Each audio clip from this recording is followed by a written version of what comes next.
Hello friends, इस video में हम अपने प्राचीन इतिहास से संबंधित कुछ पुस्तकों को देखेंगे जो हर बार किसी न किसी गवर्नमेंट एग्ज़ाम में पूछी जाती है।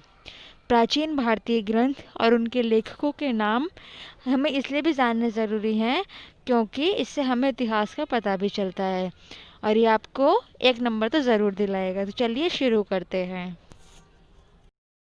हमारी पहली रचना है रत्नावली, जिसके लेखक हैं महान सम्राट हर्षवर्धन।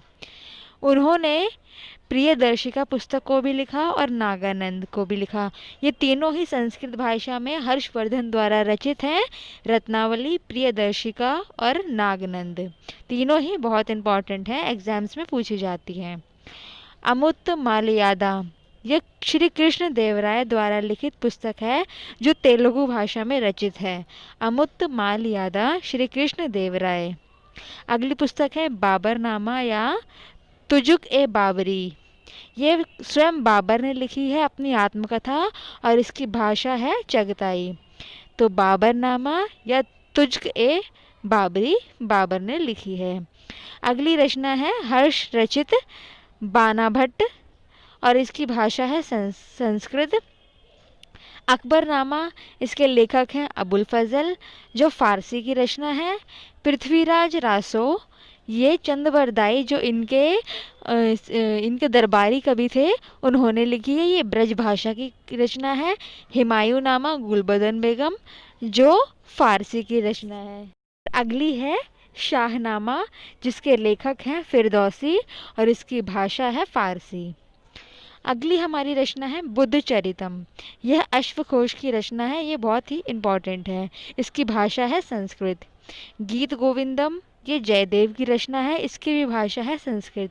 कालिदास की सभी रचनाएं इम्पॉर्टेंट हैं, जिसमें सबसे ज़्यादा इम्पॉर्टेंट हैं कुमार संभव, मेघदूत और मालविकाग्नि मित्र। ये संस्कृत की रचनाएं हैं। कालिदास हमारे एक महान लेखक हुए हैं, महान कवि हुए हैं, तो इनकी रचनाएं हमें याद करना बहुत ज़रूरी है। कुमार संभव, मेघदूत और मालविकाग्नि मित्र। अगली रचना है जो कालिदास की है रघुवंशम, ये भी बहुत इम्पॉर्टेंट है और ये भी संस्कृत भाषा में रचित है। विशाख दत्त की मुद्रा राक्षस भी संस्कृत भाषा में लिखी है।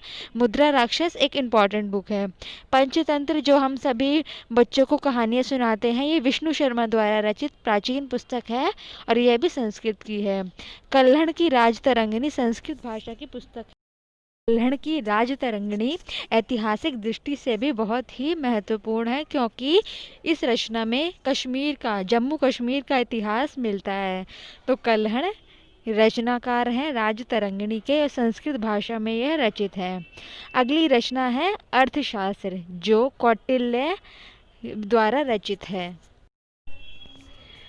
कौटिल्य को ही विष्णुगुप्त या चाणक्य के नाम से हम जानते हैं। इन्होंने ही नंद वंश के साम्राज्य को समाप्त कर चंद्रगुप्त मौर्य को गद्दी पर बैठाया जो एक महान सम्राट सिद्ध हुआ।